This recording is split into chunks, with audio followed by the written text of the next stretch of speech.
La République des travaux de réhabilitation de la route nationale numéro 2 qui va de Ndjoum à Bakel via Ourossogui. L'accès est long de 336 km. Coût des travaux 95 milliards. C'est l'acte final de la tournée du chef de l'État dans les régions nord du pays. Une visite aux retombées économiques réelles. Câblage d'un circuit d'éclairage et branchement d'appareils, jamais sans les électriciens. Cet autre maillon de la chaîne de construction d'édifices est à l'honneur dans la rubrique Métiers, tout sur leur univers dans cette édition. Mesdames, Messieurs, bienvenue dans ce journal. Je le disais tout à l'heure en titre, le chef de l'État est arrivé à Kaolack aujourd'hui, en milieu de journée en provenance de Ourossogui, où il a clôturé hier sa tournée économique. Le président Macky Sall a eu droit à un accueil chaleureux dans la capitale du Saloum, un déplacement qui s'inscrit dans le cadre de la modernisation des foyers religieux. Nous voyons tout cela avec Pape Biram Bigendiaï. C'est à 13h. que l'avion de l'armée nationale transportant à son bord le chef de l'État s'est immobilisé sur le tarmac de l'aérodrome de Kaolack.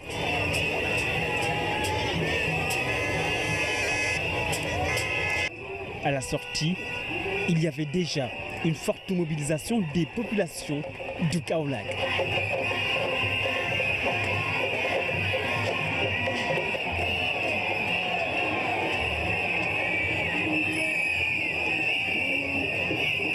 Dont la foule, militants et anonymes, ont communié avec le président Macky Sall,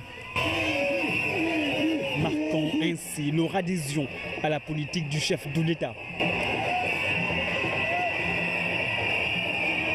Une politique qui intègre la dimension religieuse avec notamment le programme de modernisation des foyers religieux.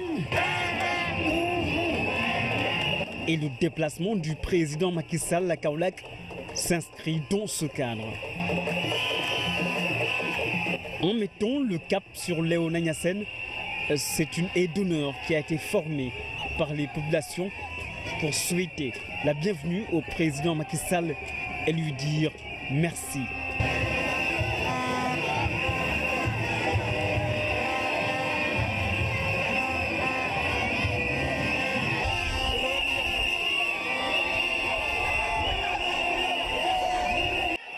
Merci pour la réhabilitation de la grande mosquée de Léona Niassène.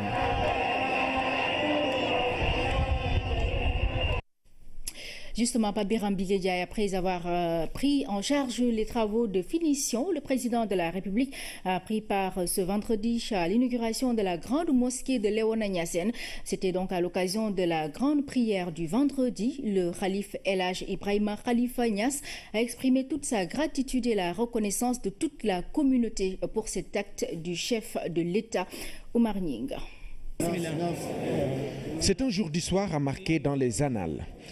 À l'occasion de la ziara annuelle, Léona Niassène étrenne sa grande mosquée rénovée. La présence du chef de l'État est un grand honneur pour le khalife, la famille et les fidèles. Avec la communauté, le président Macky Sall effectue donc la prière du vendredi. Allahu Akbar. Allahu Akbar. Bismillahirrahmanirrahim. Alhamdulillahi Rabbil Alamin. Ar-Rahmanir-Rahim. Maliki Yawmiddin. Iyyaka na'budu wa iyyaka nasta'in. Ihdina as-sirat. Assalamu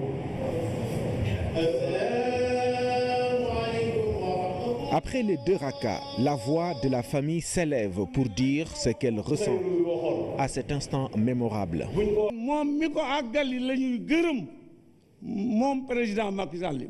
Beaucoup de satisfaction à l'endroit du président Macky Sall pour avoir achevé les travaux de construction de cette grande mosquée. 1er janvier au 31 décembre. Successivement, l'imam Arabi Niass et Ahmad Khalifa Niass expriment leur gratitude et leur remerciement. L'acte posé est l'expression d'une considération que le président Macky Sall voue à la famille de Mame Khalifa Niass. Pour sa part, le chef de l'État dit n'avoir fait que son devoir parce qu'il mesure l'importance de Léona Niassène dans la communauté musulmane du Sénégal. C'est la raison pour laquelle il a inscrit les travaux de finition de la grande mosquée dans le programme de modernisation des cités religieuses, respectant du coup la volonté du khalife qu'il avait érigée en priorité. Avant de formuler des prières, le khalife El Hadj Ibrahim Khalifa Niass a fortement remercié le président Macky Sall et pris l'engagement de le soutenir à tous les niveaux.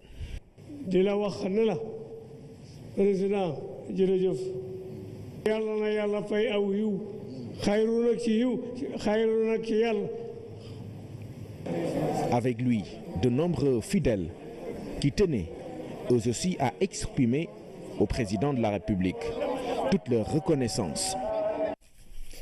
Après un retour sur la clôture de la tournée économique du président de la République dans le nord du pays, avec le lancement des travaux de réhabilitation de la nationale 2 Ndioum-Ourossogui-Bakel, 336 km vont coûter 95 milliards de francs CFA. Les populations lui ont réservé un accueil chaleureux en guise de reconnaissance. Nous retrouvons Oumar Nying.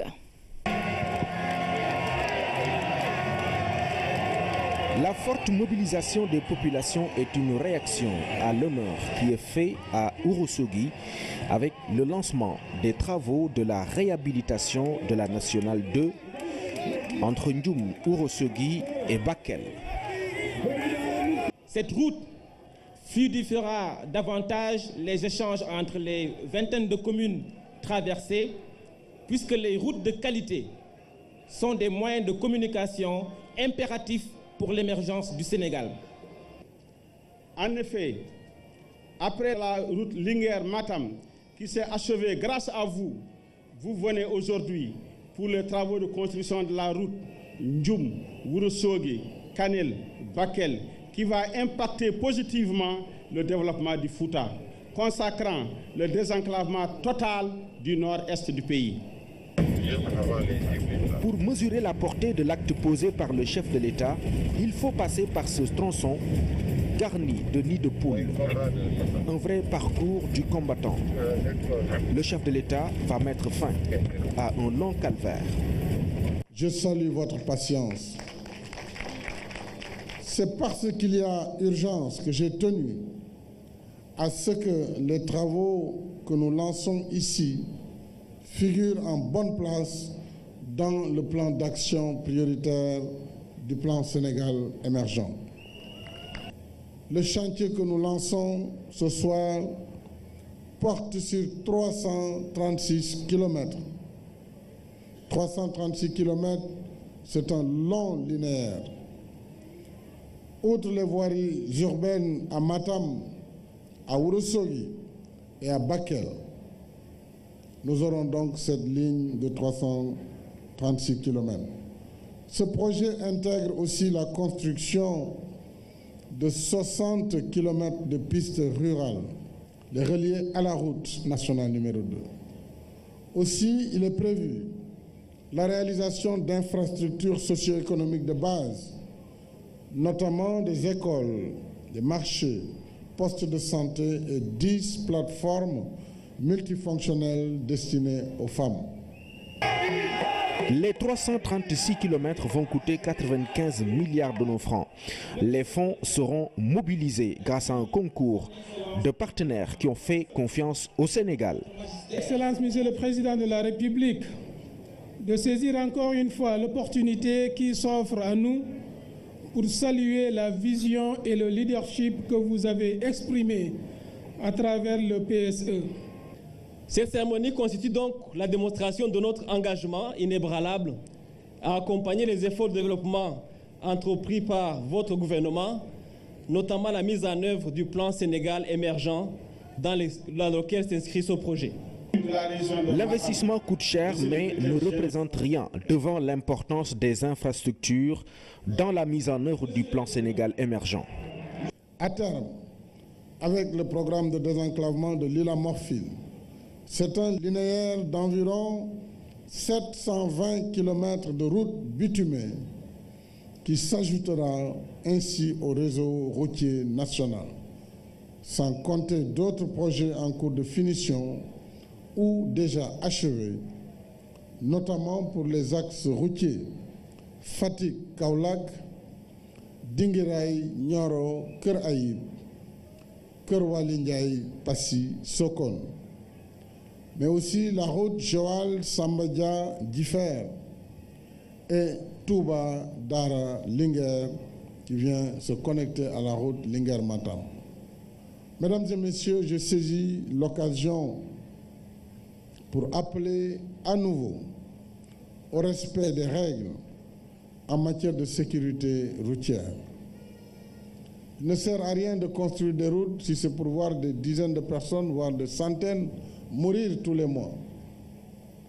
Donc nous devons faire en sorte que nos routes devenues trop mortelles par la faute des usagers puissent se transformer en instruments de confort et de sécurité pour les usagers. Je tiens en particulier à la mise en œuvre rigoureuse des décisions issues du Conseil interministériel sur la sécurité routière du 9 février 2017. Dans 18 mois, l'ouvrage sera livré au grand bonheur des usagers. Le président Macky Sall a remercié les partenaires qui accompagnent le Sénégal sur la route de l'émergence. En réponse à d'autres doléances des populations, un nouvel aéroport prochainement et la réfection du stade entre autres. Ourossogui boucle ainsi une tournée économique marquée par sa richesse. Nous restons avec le chef de l'État en réponse à ceux qui voient de la politique dans ses tournées économiques. Il est donc revenu sur le sens de sa démarche. Cela traduit une vision bien pensée en rapport avec le diagnostic fait avant son accession au pouvoir. Nous l'écoutons. Nous avons mis en place une politique de développement réfléchie qui vient et qui émane de nous-mêmes sur la base d'un diagnostic sérieux. Ce diagnostic nous a pris 3 années à travers le pays profond. Toutes ces localités, je les ai faites au moins 2 fois entre 2009 et 2012. Et nous avons connu le drame des populations, leurs corvées, leurs priorités. Elles étaient à l'abandon. Parce que tout ce qu'on dit là, si ça avait été fait, nous nous aurions contenté d'entretenir les infrastructures. Tout est à construire, tout est à reconstruire. Donc, je félicite le gouvernement pour l'excellent travail. C'est exactement ce que je voulais. Un gouvernement à l'œuvre sur la base du programme que nous avons défini nous-mêmes.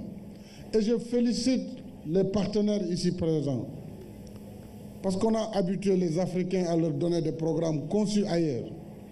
Et on leur imposait de suivre ces schémas. Nous avons fait la rupture pour dire que le seul programme économique, social qui tienne dans ce pays, c'est le plan Sénégal émergent. Quelqu'un qui veut nous accompagner, il vient nous trouver dans ce plan Sénégal émergent, qui a fait ses preuves en seulement 2 années d'application. Nous avons montré ce dont le Sénégal était capable. La croissance économique pour l'année 2016 a finalement été portée à 6,7%. Alors qu'on nous disait que 6,5%, ce n'était pas possible. Toujours à Matam où il s'est prononcé, le président de la République s'est rendu donc chez le guide religieux Thierno Mohamedou Samassa, avec qui il s'est entretenu en privé, comme vous le voyez ici sur ces images. Au Fouta, toujours, le président de la République a présenté les condoléances de la nation aux familles de Amadissi et Baïdi Kane. Le premier est décédé cette semaine à Aéré-Lao dans le département de Podor. Le second était le consul du Sénégal à Pointe-Noire au Congo. Il a été inhumé à Ndendori où le chef de l'État s'est rendu hier. Nous retrouvons Aboubakri Kane. La vie est ponctuée d'événements heureux et malheureux. Ndendori et ses environs en deuil. Le président de la République vient compatir à la douleur des populations qui ont perdu un digne fils du terroir. Baïdy Kane était le consul du Sénégal à Pointe-Noire au Congo-Brazzaville. L'opérateur économique est très connu dans la zone pour ses actions dans le social. À sa famille et à toute la communauté du Damga, le président Macky Sall a présenté ses condoléances et celles de la nation. Un discours ponctué de témoignages sur leurs relations bien avant son accession au pouvoir. Au nom de la famille du défunt, Amadou Kane a salué le déplacement du président de la République qui vient partager la douleur encore vivace à Ndendori. Quant à Ousmane Kane, il s'est félicité de l'appui du président Macky Sall pour le rapatriement de la dépouille du Congo et son acheminement au village. Thierno Barroso, après avoir exprimé sa satisfaction pour toutes les actions menées par le chef de l'État en direction des foyers religieux, a formulé des prières pour un Sénégal de paix et de prospérité. Auparavant, dans le département de Podor, le président de la République avait procédé à la même démarche de compassion. À Aéré Lao, le chef de l'État est venu présenter ses condoléances à la famille de Hamadissi. Le défunt était de la garde rapprochée du maire de Aéré Lao, Muntagassi, par ailleurs directeur général de l'APIX. Mahamadou Samba Djamassi a remercié le chef de l'État pour son geste. L'oncle du défunt a également exprimé au nom de la famille sa reconnaissance au président Macky Sall. Et c'est à Thierno Cheikh Oumar Ba qu'est revenu l'honneur de formuler des prières. Prières pour le repos de l'âme du défunt, prières également pour la réalisation des grands projets du Sénégal. Amen. Du matériel d'une valeur de 3 milliards de francs CFA parti en fumée. C'est le bilan de l'incendie de l'usine ICAGEL de Mbour. Venu constater les dégâts, le ministre de la Pêche promet l'assistance de l'État pour permettre à cette société de se relever. Les précisions de Habibou Mbaye. Droit dans les bottes pour pouvoir marcher sur les décombres laissés par la furie des flammes dans cette usine de ICAGEL à Mbour. Jadis fleuron dans les exportations et la transformation des produits halieutiques, le réveil a été brutal le 4 février dernier avec cet incendie dont les causes semblent clairement identifiées par les autorités. Apparemment, c'est un court-circuit dans un évaporateur de clim, donc c'est vraiment un événement accidentel qui, malgré toutes les précautions que nous prenons à l'installation depuis 25 ans qu'existe cette usine, les dégâts sont importants. Nous avons pris l'engagement de conserver tout le personnel. Et donc il nous faut très rapidement recommencer à travailler. Et nous sommes très touchés. Je remercie beaucoup Monsieur le ministre de sa visite de soutien et à travers lui, Monsieur le Président de la République, car je sais que nous pouvons compter sur leur ferme volonté pour nous aider à redémarrer ce site sur lequel travaillaient environ 800 personnes. Le coût estimatif des dégâts ? Oui, approximativement, puisque tout n'est pas encore évalué, mais en tout cas supérieur à 3 milliards de CFA. Des milliards de francs CFA en feu. Les services en charge de la pêche sont déjà venus à la rescousse dès les premières heures pour mener des enquêtes et produire un rapport. Et sur la base de cela, le gouvernement va apporter son assistance pour sauver les 250 emplois impactés par le sinistre. Et cette société ICAGEL constitue l'un des fleurons en termes d'industrie de pêche industrielle, de transformation et d'exportation. Je suis venu ici apporter le soutien du gouvernement du Sénégal à M. Langlois, directeur général de ICAGEL, et lui affirmer ici que nous l'aiderons au plan administratif pour que son exploitation puisse continuer. Au niveau du poste où il y avait cette infrastructure qui a pris feu, un minimum de 250 personnes y travaillaient. Mais M. Langlois m'a affirmé que toutes ces personnes sont conservées malgré l'incendie. en attendant que les experts évaluent le risque. Le risque zéro n'existant pas, ICAGEL attend le travail des experts pour espérer reprendre le rythme normal de sa production. 8e session ordinaire du Haut Conseil du dialogue social. La rencontre se tient à Salich. Elle examine donc les activités de 2016. Elle diagnostique aussi sur le plan triennal donc, et élabore le rapport destiné au chef de l'État. C'est un compte rendu de Maman Moussagna. Ils sont une trentaine de membres. Nommés par le président de la République, les conseillers du Haut Conseil du dialogue social sont issus du patronat des organisations syndicales du gouvernement.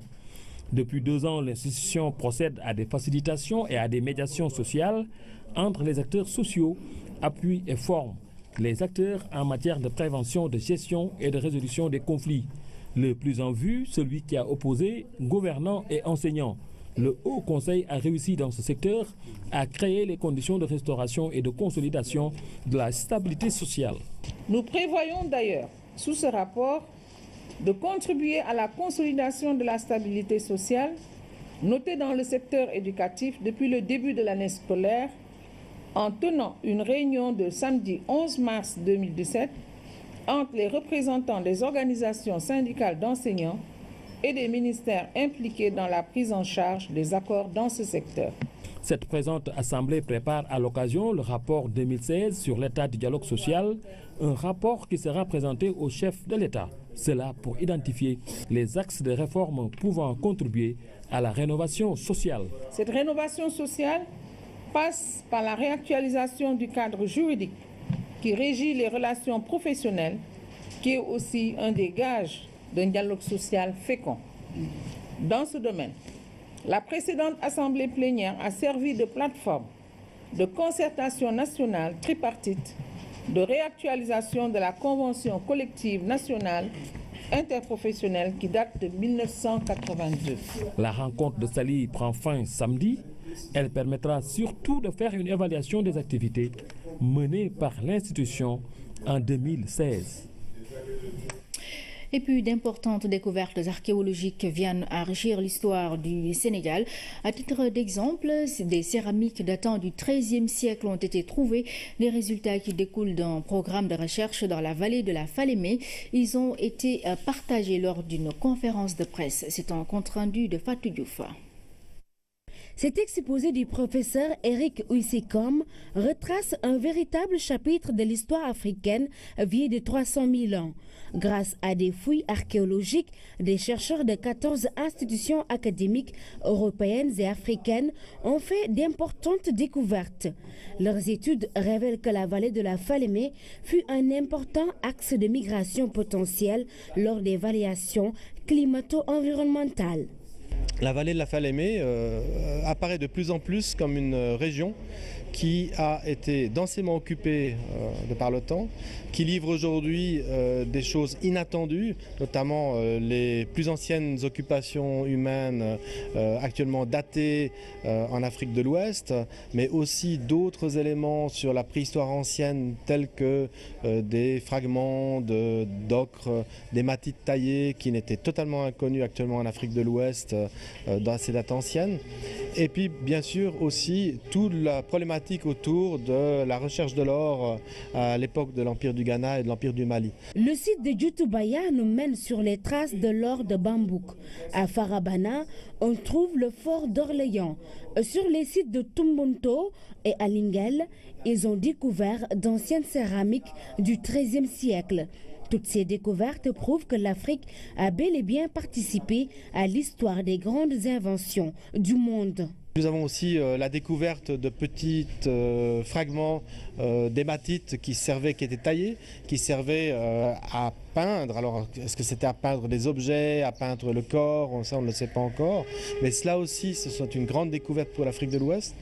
Et enfin, justement, la fabrication, la construction de bâtiments importants liés très probablement à la transformation de l'or sur place en Afrique subsaharienne, alors qu'on a toujours dit que l'or était transformé au Caire ou au Proche-Orient. À l'histoire africaine et à l'histoire du monde. Et ça, il faut qu'on le sache Il faut qu'on arrête avec ces vieux clichés qui datent du 19e siècle, voire du 18e siècle. Ce que nous avons vu aujourd'hui, c'est du solide. Fondé sur une méthodologie scientifique très fine, les archéologues ont pu révéler une culture matérielle qui a plus de 300 000 ans d'existence. Et encore une fois, cela conforte les intuitions que certains comme Cheikh Anta Diop avaient sur l'histoire du peuplement. Les intuitions que de grandes équipes d'archéologues avaient, disons, par rapport à l'histoire de cette période. Ce projet de recherche dans la vallée de la Falémé va durer 6 ans.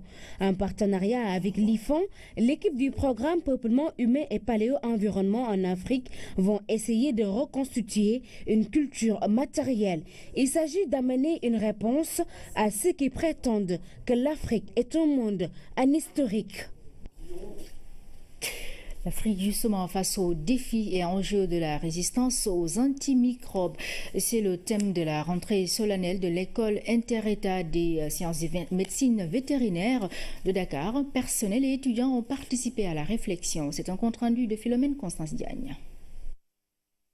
Cette 20e rentrée solennelle de l'école inter-État des sciences et médecine vétérinaire de Dakar a vécu sous le sceau de l'excellence. Les majors des promotions 2015-2016 ont été récompensés. Le mérite des nouveaux maîtres de conférences agrégés a été salué. Reconnaissance a aussi été portée à l'endroit des personnes qui ont participé activement à la vie de l'école vétérinaire communautaire. Je voudrais vous assurer de la détermination de la direction générale et des composantes de l'ISMV d'articuler et d'accélérer la poursuite du développement de l'ISMV avec un plan stratégique Vision 2020 qui fixe les objectifs toujours plus performants en s'appuyant sur les valeurs de l'ISMV afin de répondre non seulement aux aspirations des étudiants et des personnels, mais aussi aux besoins des États membres et du continent. Depuis 50 ans, l'école inter-État des sciences et médecine vétérinaire forme des médecins vétérinaires et participe ainsi au développement socio-économique des États membres, ce qui en soi est un signe de qualité et de stabilité imputable à son personnel enseignant et non enseignant. La sécurité sanitaire mondiale a intéressé à cette 20e rentrée où une leçon inaugurale a été dispensée. Près de 4 millions de personnes seraient menacées par année et la résistance aux antimicrobiens en serait la cause. C'est un phénomène mondial qui n'apparaît pas tout simplement en Afrique, mais également dans les autres parties du monde. Mais le problème est plus aigu en Afrique parce qu'en Afrique, il n'y a pas de surveillance de cette résistance. On ne sait pas où on en est au niveau de la résistance. Bien qu'il y ait des études ponctuelles qui soient réalisées sur les résistances aux antibiotiques dans les différents laboratoires et institutions de recherche, mais on se rend compte qu'en réalité, il faut absolument mettre en place cette surveillance de la résistance et l'Afrique gagnerait à justement s'impliquer davantage dans cette surveillance de la résistance. Près de 400 étudiants sont formés par année à l'EISMV pour devenir médecins vétérinaires. Une ressource humaine non négligeable pour l'Afrique centrale et francophone qui pourrait apporter une meilleure santé à la chaîne de valeur de l'élevage et des ressources halieutiques du continent. Protection de l'environnement, le Sénégal plus que jamais engagé. Scientifiques et autres acteurs ont participé à un panel sur l'accessibilité de l'information climatique au grand public. Fatou Matassavan était de la partie. Les changements climatiques nécessitent une adaptation par les populations. Collecter les données et en faire de l'information utile, tel est l'objectif visé par les scientifiques, les chercheurs et les acteurs des services climatiques. Je vous donne un seul exemple.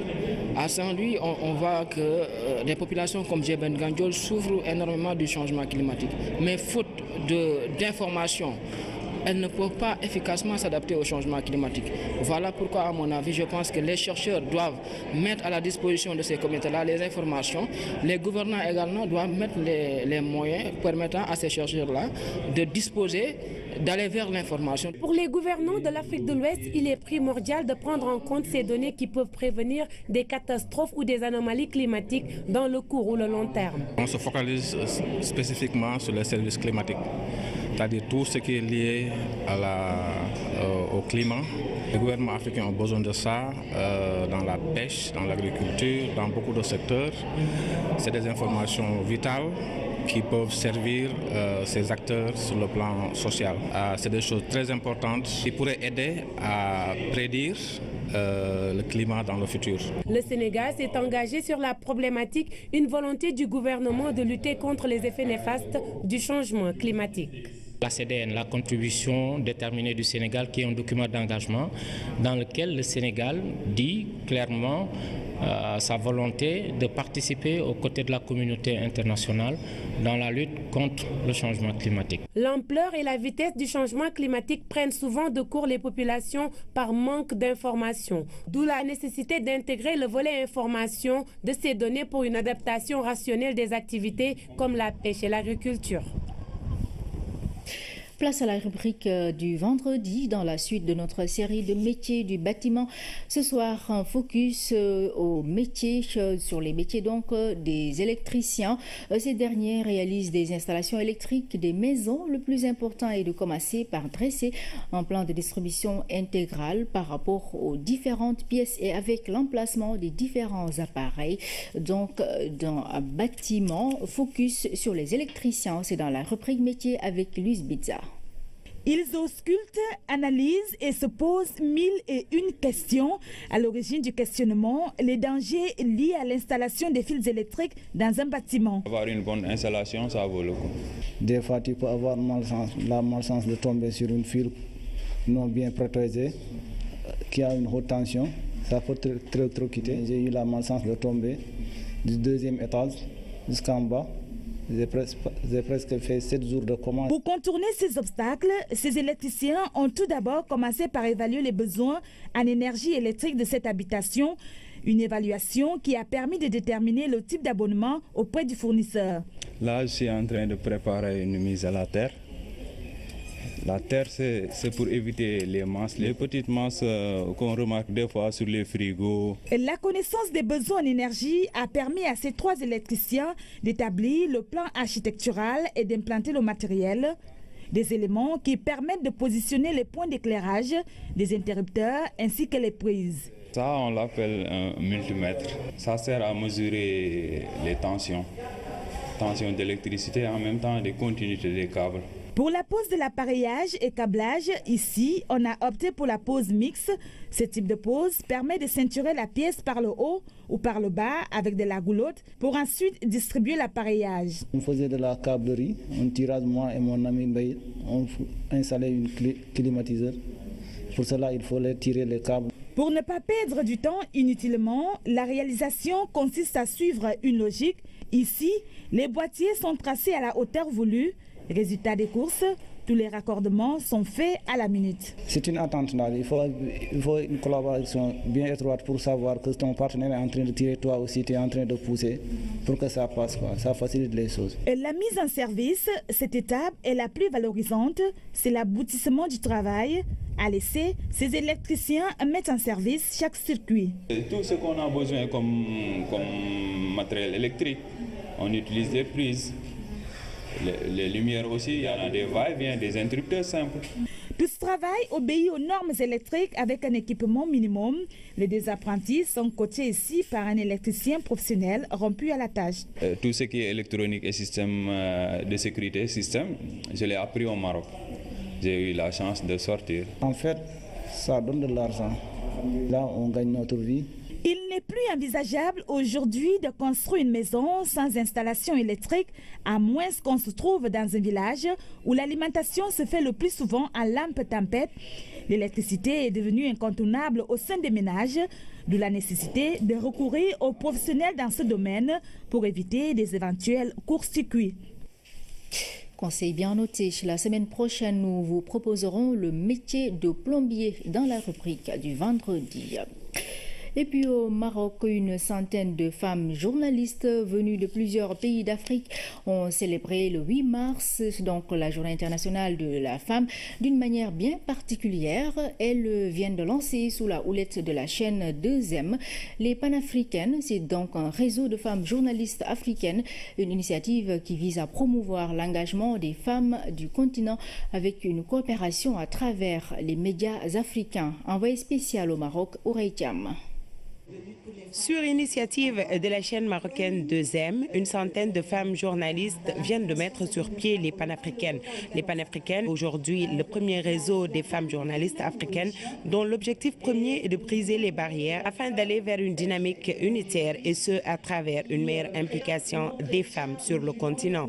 Nous, journalistes, à l'occasion de la Journée mondiale des droits des femmes, nous parlons de la place de la femme. Mais à aucun moment, la femme journaliste n'est mise en avant. Les Panafricaines, c'est tout d'abord ça. Mais pas seulement, c'est pas juste une rencontre, c'est de débattre. On veut ici, au sein des Panafricaines, réunir et construire quelque chose. Les Panafricaines vont donner lieu à une charte. Et on s'est rendu compte que malgré le fait qu'on soit sur le même continent, qu'on ne se connaissait pas et qu'on avait du mal à nous contacter, à nous joindre alors que nous partageons les mêmes choses, nous avons les mêmes problématiques, nous avons les mêmes soucis. Les participantes à ce forum des Panafricaines sont unanimes à saluer cette initiative, surtout que toutes les problématiques soulevées se ressemblent d'un pays à l'autre. Je pense que ça peut être, et c'est d'ailleurs une valeur ajoutée pour la profession parce que, comme on le dit, à une seule personne, ça ne peut pas se faire. Mais ensemble, réunis avec un réseau de femmes journalistes, on peut faire beaucoup de choses, on peut changer les choses. C'est une action qui montre que vraiment maintenant les femmes du continent, notamment les femmes journalistes, veulent se débarrasser des discours pour aller maintenant vers l'action, vers l'unité. Parce que quand on parle de l'unité africaine, il faut que l'on comprenne à un moment que ce n'est pas que politique ou économie, mais c'est aussi social, c'est aussi humain. Nous espérons avoir des recommandations fortes qui puissent nous aider un peu à aller de l'avant dans notre métier. Le journalisme, aujourd'hui, les femmes ont manifesté un certain nombre de besoins et elles veulent toutes y accéder. La journée du 8 mars 2017 aura permis aux femmes journalistes africaines de braquer les projecteurs sur leur propre réalité afin de mieux faire face à leur challenge. Nous allons débattre des défis que nous rencontrons notamment dans les travaux de chaque jour et nous allons surtout mettre en place des stratégies pour les contourner, pour que la femme africaine journaliste devienne une référence, pour que la femme africaine journaliste récupère sa place dans la communauté et dans tout ce qui se passe autour d'elle, pour que la femme journaliste cesse d'être discriminée et marginalisée dans la communauté africaine. Donc la messe est dite dans cette belle cité de Marrakech. Les femmes journalistes africaines ont décidé de parler cette fois-ci d'elles et de leur sort. En cette journée internationale du droit des femmes, les panafricaines veulent contribuer véritablement au développement de l'Afrique à travers des échanges et de l'interaction positive pour le bien du continent. Merci à vous, Ourey Thiam, pour toutes ces précisions. Le Programme national de développement local vient de tenir une réunion de coordination élargie aux agences régionales de développement et aux services techniques déconcentrés à Tambacounda. Pendant 2 jours, la répartition des ressources du Fonds de développement local a été passée en revue. 8 milliards de francs CFA ont été répartis au niveau de 14 régions, donc de manière équitable, suivant les critères consensuels validés. Des recommandations ont été également formulées lors de cette rencontre. C'est un compte-rendu de Dame Silla. Inscrit dans l'agenda de travail du PNDL, la réunion de coordination élargie aux agences régionales de développement regroupant les forces vives des territoires a été un moment de partage, de communication et de recherche de solutions aux défis posés. Je profite pour vraiment en tout cas remercier toute l'équipe du PNL, notamment le secrétaire exécutif, pour son dynamisme, la continuité de cette vision. L'exercice reste positif au profit des populations et surtout au profit de la mise en œuvre de l'acte 3 de la décentralisation. Des initiatives développées par les acteurs des territoires ont été partagées, ainsi que la situation de l'état de mise en œuvre des conventions de financement et des instruments de pilotage de collectivités territoriales. Cette initiative salutaire participe d'une responsabilisation effective des acteurs de nos territoires dans la mise en œuvre du PNDL. Là, vraiment, je dis que pour moi, c'est la première fois que j'assiste à des réunions de coordination de ce niveau. Mais j'ai beaucoup appris. Et je pense que les autres collègues aussi sont de même avis que moi. Que nous avons beaucoup appris sur le dispositif du PNDL, sur cette coordination, sur les actions, mais également sur la transparence des budgets. Les participants ont eu la primeur de découvrir les critères ayant présidé à la répartition des ressources d'un montant de 8 milliards de francs CFA destinés à la réalisation de microprojets et de projets structurants. Cette année, une moyenne de 20 collectivités territoriales seront en mouvement dans chaque région, ce qui donne un stock de 280 et 300 collectivités territoriales qui seront actives durant l'année 2017. Ainsi, un montant de 8 milliards sera mobilisé pour la réalisation de projets structurants, de micro-projets et de projets de soutien à l'économie locale. Des visites de courtoisie au gouverneur, au trésorier payé régional et au président du conseil départemental ont été au centre de cette réunion de coordination avec la mise en œuvre du fonds de développement local qui a touché 425 collectivités territoriales d'un montant de 52 milliards de francs CFA pour un portefeuille de 6 575 microprojets déjà réalisés. Le PNDL se positionne comme un partenaire crédible et mature des collectivités territoriales sénégalaises. L'actualité internationale sous forme de brèves illustrées. Nous irons en France et en Corée du Sud, mais nous démarrons par le Nigeria où le président Muhammadu Buhari est de retour dans son pays après 2 mois de congé maladie à Londres. Le récit de Seydina Alunfal. Le président nigérian Muhammadu Buhari est rentré ce vendredi après un congé médical de 2 mois à Londres. Son retour à la présidence sera officialisé ce lundi à travers une lettre adressée au Parlement. À 74 ans, Buhari a affirmé ce vendredi qu'il laissait les rênes du pouvoir à son vice-président, bien qu'il soit de retour dans son pays pour continuer à se reposer.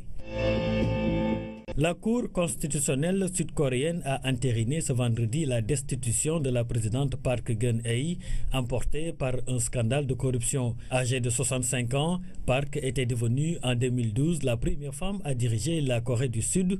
C'est le premier chef de l'État sud-coréen à être limogé de la sorte. Elle perd son immunité présidentielle, ce qui l'expose à d'éventuelles poursuites judiciaires. Marine Le Pen, la candidate de l'extrême droite à la présidentielle française, a refusé de se rendre à sa convocation chez un juge dans l'enquête sur les soupçons d'emploi fictif au Parlement européen. Elle dénonce une opération politique. La présidente du Front National avait fait savoir par avance qu'elle ne se rendrait à aucune convocation avant la fin des échéances électorales en faisant valoir son immunité de députée européenne. Retour chez nous, le monde de la musique endeuillé par la disparition du guitariste Cheikh Tidiane Tall, guitariste, chef d'orchestre, mais aussi concepteur et arrangeur. Il a eu à accompagner de nombreux artistes. Il est décédé des suites d'une longue maladie. Jules Gueye, artiste-compositeur, revient ici sur son parcours. Cheikh Tidiane Tall, je dirais qu'il a eu la chance de travailler avec énormément de groupes dans ces pays. Donc je pense qu'il serait très difficile de les énumérer. Mais des groupes comme Khalam 2, qui est un monument de la musique sénégalaise, un groupe qui était un groupe afro-jazz. Dans ce groupe, vous avez d'excellents instrumentistes qui étaient comme Yoro Gueye, Ansoumana Diatta, Henri Guiabert, Prosper, c'était des monuments. Kinelam, l'Orchestre National, le groupe Kergui qui était un groupe de jazz. C'était un musicien qui s'adonnait à tous les genres musicaux. Donc je dirais que Cheikh Tidiane, c'était un instrumentiste, un passionné de la musique. Très passionné de la musique et il poussait toujours les gens à travailler les instruments. Lui, c'était vraiment la perfection pour faire de la musique et être passionné aussi. Jules Gueye, artiste-compositeur qui revenait donc sur le parcours de Cheikh Tidiane Tall, guitariste, arrangeur, arraché à notre affection cet après-midi à l'âge de 70 ans. La levée du corps est prévue demain samedi à 9h. La RTS, par la voix de son directeur général, présente ses condoléances à la famille éplorée. Voilà, ainsi se referme cette édition. Mesdames, Messieurs, merci à vous de l'avoir suivi et très bonne soirée sur la RTS 1.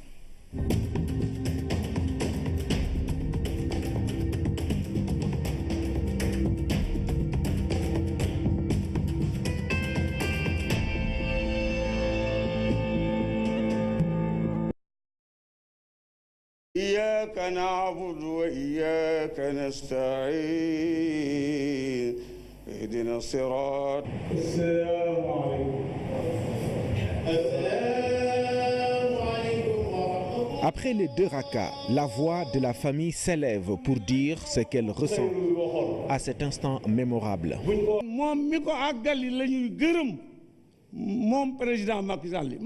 Beaucoup de satisfaction à l'endroit du président Macky Sall pour avoir achevé les travaux de construction de cette grande mosquée. 1er janvier au 31 décembre.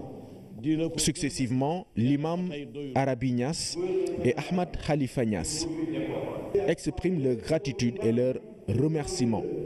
L'acte posé est l'expression d'une considération que le président Macky Sall voue à la famille de Mame Khalifa Niass. Pour sa part, le chef de l'État dit n'avoir fait que son devoir parce qu'il mesure l'importance de Léona Niassène dans la communauté musulmane du Sénégal.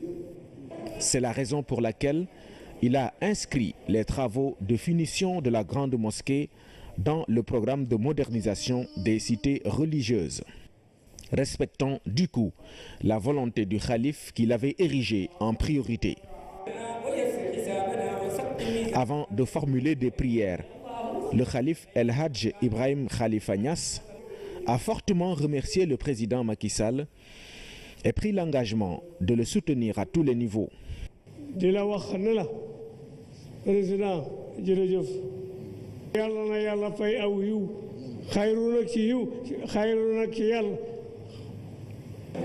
Avec lui, de nombreux fidèles qui tenaient eux aussi à exprimer figure en bonne place dans le plan d'action prioritaire du plan Sénégal émergent.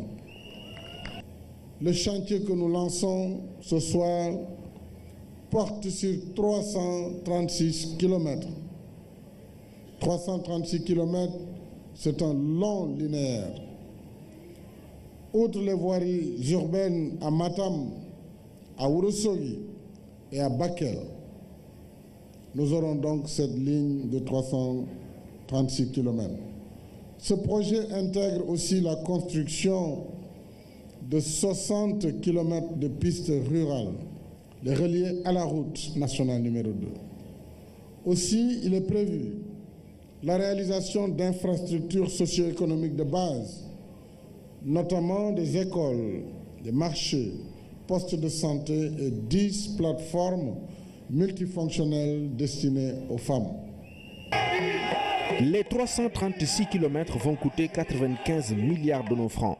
Les fonds seront mobilisés grâce à un concours de partenaires qui ont fait confiance au Sénégal.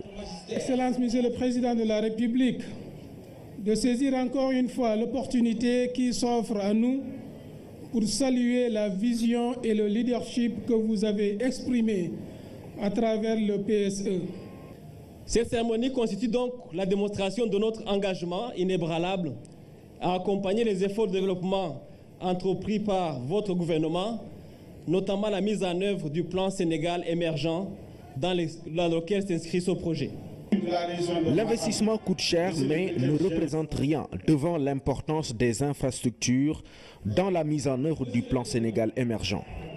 À terme, la République des travaux de réhabilitation de la route nationale numéro 2 qui va de Ndjoum à Bakel via Ourossogui. L'axe est long de 336 km.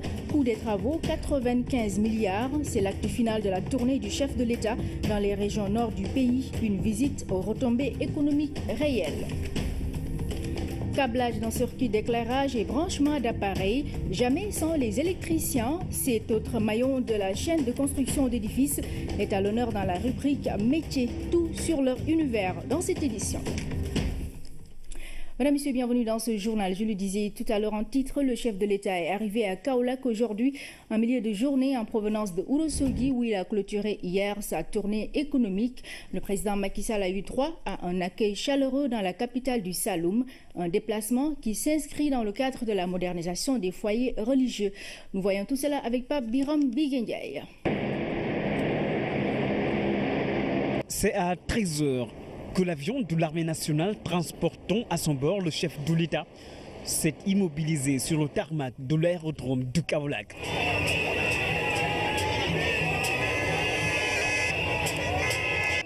À la sortie, il y avait déjà une forte mobilisation des populations du Kaolack.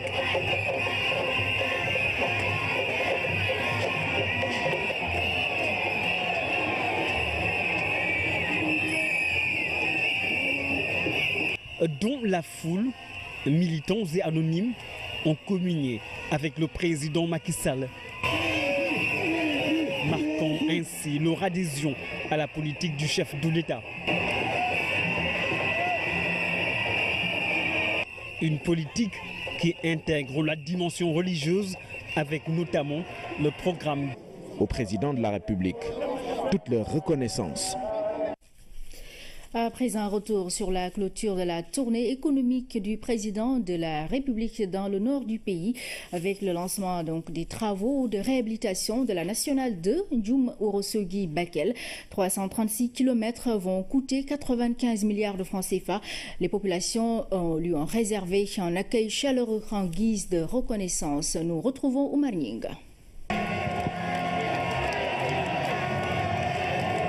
La forte mobilisation des populations est une réaction à l'honneur qui est fait à Ourossogui avec le lancement des travaux de la réhabilitation de la nationale 2 entre Ndjoum, Ourossogui et Bakel.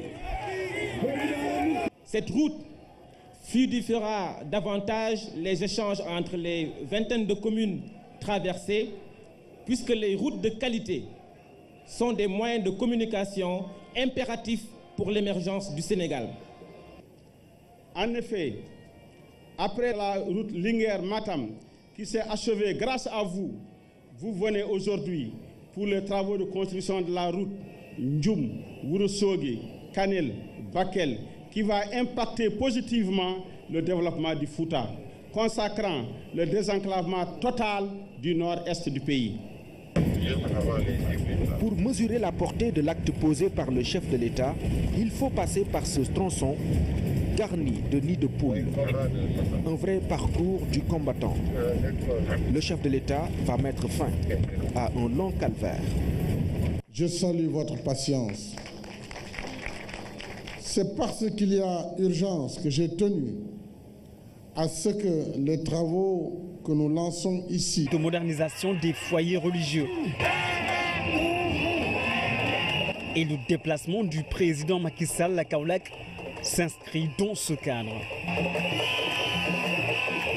En mettant le cap sur Léona Niassène, c'est une haie d'honneur qui a été formée par les populations pour souhaiter la bienvenue au président Macky Sall et lui dire merci.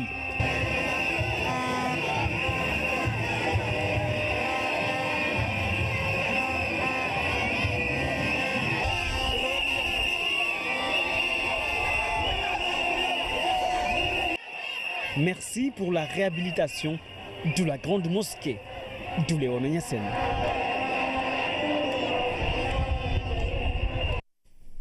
Justement, Pape Birambilé, après avoir pris en charge les travaux de finition, le président de la République a pris part ce vendredi à l'inauguration de la grande mosquée de Léona Niassène.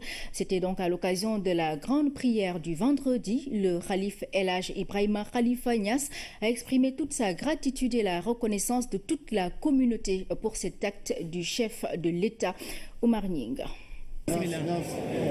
C'est un jour d'histoire à marquer dans les annales. À l'occasion de la ziara annuelle, Léona Niassène étrenne sa grande mosquée rénovée. La présence du chef de l'État est un grand honneur pour le khalife, la famille et les fidèles. Avec la communauté, le président Macky Sall effectue donc la prière du vendredi. Allahu Akbar. Allahu Akbar. Bismillahirrahmanirrahim. Alhamdulillahi Rabbil Alamin.